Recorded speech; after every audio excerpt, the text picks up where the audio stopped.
invité. Il est l'avocat de Sekou Yaya, Barry, Maître Béavogui, en ligne dans cette émission. On refait le monde en direct. On refait le monde, l'invité. Maître Béa, bonsoir. Oui, bonsoir. Bienvenue dans cette émission. On refait le monde sur Joma TV. Oui, Habib, vous lui posez la première question. On apprend que votre client avait été placé dans l'après-midi de ce vendredi au niveau de l'hôpital Ignace Dine. À la dernière minute, il y a ces deux communiqués d'un côté du parquet et de l'autre du ministère de la Justice. Ces communiqués nous informent comme quoi votre client a rejoint ou a regagné sa cellule du côté de la maison centrale. Et le ministre d'ailleurs rassure sur l'état de santé de votre client qui s'est amélioré. Avez-vous des informations de votre client et dans quel état il serait ce soir? Voilà, je vous remercie.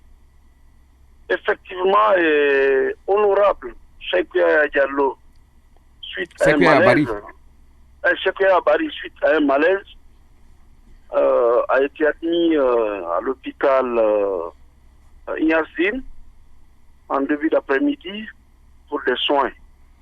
Et effectivement, après ces soins, il semblerait qu'il a regagné la maison centrale.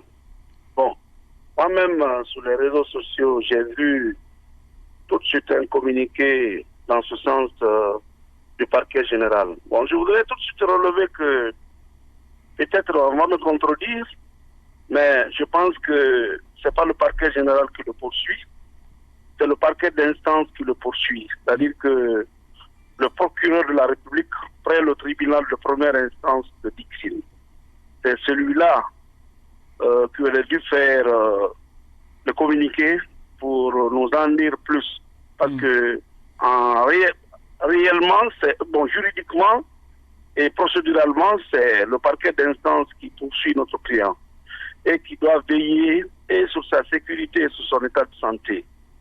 Donc, son silence, vraiment, m'inquiète. Son silence vous inquiète. Voilà, son silence m'inquiète en ces lieux et places.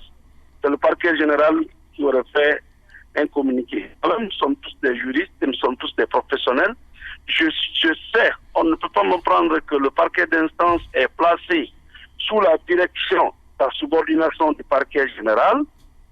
Mais il n'en demeure pas moins que le procureur qui poursuit, c'est ce dernier qui doit être en contact direct avec la personne poursuivie parce que le juge d'instruction ne peut pas communiquer malgré que le dossier est en information. D'autre part, il a vomi du sang. Ça, j'ai eu la confirmation. Il a vomi ou il a craché parce que il a craché du sang, excusez-moi, il a craché du sang. Hein? Excusez-moi. Oui, je crois qu'il a craché du sang. Voilà. Bon, finalement, il est parti à l'hôpital et personnellement, je n'ai pas pu faire de déplacement pour être présent, mais j'étais représenté. Mon cabinet était représenté et suivait de très près l'évolution de la situation. Et je crois qu'il a dû faire une perfusion, quelque chose comme ça, et par la suite, il a regagné la prison. Bon, c'est pas la solution. Moi, j'avais même souhaité qu'il soit évacué dans un centre beaucoup plus approprié pour qu'un examen d'ensemble lui soit fait et qu'il soit traité. Parce que le malaise qu'il a eu aujourd'hui peut-être est la suite logique de tout ce qu'il a comme mal. Honorable Sekou Yaya ne veut pas attrister sa famille. Il est malade. Ses co-détenus le savent. Mais il s'est concentré. Il s'est concentré parce qu'il ne veut pas aujourd'hui que sa famille apprenne, ses amis, ses relations, qu'il est malade. Oui.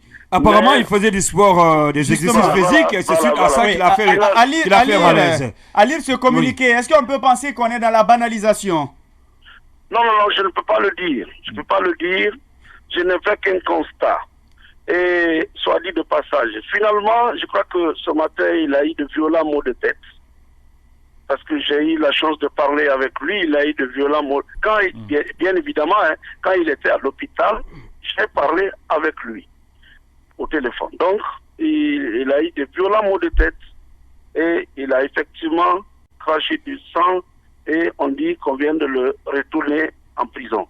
J'aurais souhaité que les examens soient approfondis pour réellement identifier le mal dont il souffre. On ne s'arrête pas là. On ne s'arrête pas là pour éviter un peu la récidive pour que le mal ne soit plus pour profond. éviter une surprise désagréable. Je souhaite qu'il soit admis dans un autre centre pour des examens très approfondis et au besoin qu'il bénéficie d'une évacuation. Le tout, soit qu'il soit rapidement jugé sur des faits qu'on lui reproche et dont il a contesté toujours l'existence, ou l'imputabilité, ou alors qu'on le libère en attendant qu'on soit prêt à organiser un procès. D'accord. Question, Baila, Amadou, allez-y. Oui, justement, vous avez marché un peu sur ma langue. Je voulais vous poser la question où en était au fait la procédure, où en était la procédure, et vous faire aussi réagir du coup au chapelet d'infraction qui a été déroulé dans le communiqué, qui lui sont reprochés déroulé dans le communiqué du ministre de la Justice. Et il paraît aussi que c'est selon ce même communiqué du ministre de la Justice, que c'est parce qu'il avait fait du sport ce matin. Est-ce que vous confirmez cela? Bon, ça coupe là, je n'ai pas bien saisi la question. Reprenez votre question, Baila. Ok, maître, c'est... Ça s'entrecoupe, quoi. Bon, en résumé, où en est la procédure aujourd'hui et que pensez-vous des chapelets d'infraction que le ministre a relevé dans sa communication? Bon, je vous remercie. Nous sommes à près de 65 jours depuis que nos 3 clients sont en détention à la maison centrale pour des infractions qualifiées de coups et blessures volontaires, d'incendie, d'association de malfaiteurs, et j'en passe, d'attroupement illégal, de provocation à des manifestations interdites. Bon, tout un chapelet d'infractions que nous avons battu en brèche, que nous avons pu détruire depuis l'enquête préliminaire jusqu'au cabinet d'instruction. Les dossiers, il est vite, il n'y a rien dans les dossiers. Il n'y a rien. La responsabilité pénale est personnelle et individuelle. Pour condamner quelqu'un, il faut que la personne ait agi directement. Directement et physiquement en contact, bref, qui ait posé des actes matériels. Donc, c'est un peu, nous sommes sortis de ça. Il y a 2 ans en arrière, c'était ces infractions-là qui étaient poursuivies contre les mêmes personnes. Oui. Les juridictions ont tâtonné. Certaines ont eu le courage et ont libéré purement et simplement nos clients. Et Dieu seul sait. Dans l'actuel ministre. Non, je ne cite personne. Mais le courage quand même a prié quelque part. D'accord. Donc c'était les mêmes infractions, ce sont des montages. C'est-à-dire que c'est une façon de les arrêter, les mettre en prison, les garder là-bas et avancer dans le temps. C'est tout. Ça n'a aucune autre explication que ce n'est que ça.